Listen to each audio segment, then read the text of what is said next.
Token अव्यवस्था तुरंत दूर करो। ये डिजिटल झमेला भितर चाषी को तलितलांत करो नाही।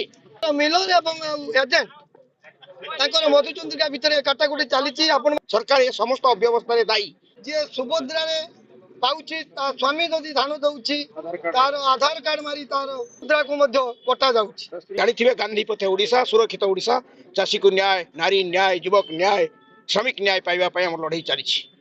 आमे चाषी को पई ये लड़ाई आपण माने जानिथिबे जो वर्तमान धान किना चली से धान किना बाबद रे वर्तमान 50% चाषी वर्तमान सुधा टोकन पाई ना। आपण माने जानिथिबे कटनी चटनी 10 केजी 12 केजी लेखा कटिंग चटिंग बर्तमान सबू समवाय रे बर्तमान चली। आपण माने जानिथिबे जे सुभद्रा रे पाउची स्वामी जदि धान दउची तार आधार कार्ड मारी तार हमर सुभद्रा को कटा जाउची। तेणु यही सब मनमानी भितर आम आज उड़ीसा जाकर एक प्रतिवाद सभा करिचु। जेहेतु सरकार को आम चेतई देवाई चाहूचु जेभली कटनी चटनी न हो।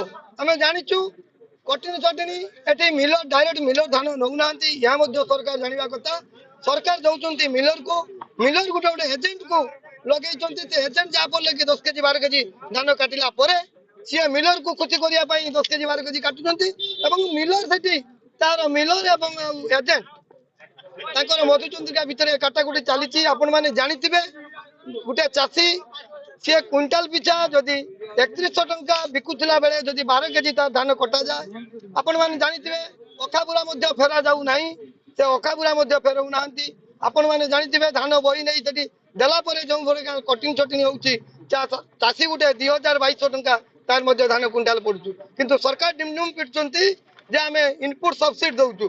आपण मैंने हिसाब करंतु आमे चाहूचु सुभद्रा जेभली कटा न जाऊ कटिंग चटनी बंद करा जाऊ एवं समस्त चाषी की टोकन दिया जाऊ। या जदि न हुए आगामी दिन में आज आम जेहेतु अल्प समय मध्य काली जेहेतु निर्देश थिला आज आम ये प्रतिवाद सभा करिचु। आगामी दिन में जदि कटिंग चटनी जदि टोकन ठीक व्यवस्था न करा जाए तमें आगामी दिन में ये आंदोलन खूब बड़ आंदोलन मुंड टेकिबो। एथिरे मात्र संदेह। अरुण जेना ओडिशा प्रदेश किसान कांग्रेस राज्य उपसभापति जने समाजकर्मी आज ओडिशा प्रदेश किसान कांग्रेस आह्वान क्रमे मान्यवर भक्त तरण दास एवं अभय साहू को आह्वान क्रमे आज मयूरभंज मालकानगिरी पारादीपगढ़ सुंदरगढ़ सारा राज्य रे समस्त चाषी कूल किसान कांग्रेस संगठन बैनर रे एकजुट होई समस्त सरकारी दफ्तर आगे न्याय दाबी 3100 टंका 69 टंका क्विंटाल पिछा धान तुरंत दिया जाऊ सबु चाषी को एवं मंडी रे जो अव्यवस्था है चाषी को शोषण शिकार करा दलाल एवं मिल मालिक मानकर मनमानी एवं सरकार छत्र छाया तले होउची। सरकार ये समस्त अव्यवस्था दायी।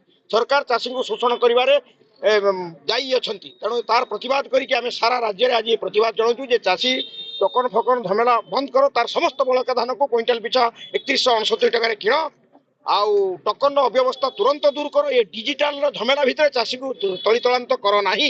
एवं चाषी जे वयस्क चाषी 5000 टका चाषी भत्ता दि जाऊ ता परिवार को स्वास्थ्य बीमा भुक्त करा जाऊ एवं चाषी को मागଣା बिजुली छाड़ करा जाऊ जेमिति करा जाईछि पंजाब रे तेलंगाना रे आंध्र प्रदेश रे कर्नाटक रे एवं ग्राहकों को 300 यूनिट बिजुली मागଣା छाड़ करा जाऊ।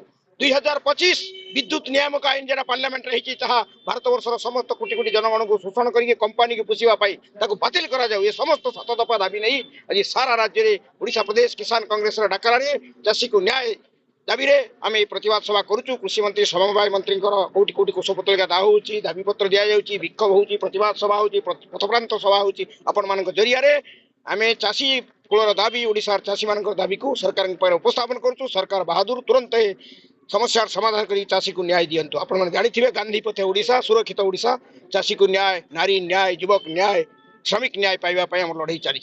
धन्यवाद आपण समस्त।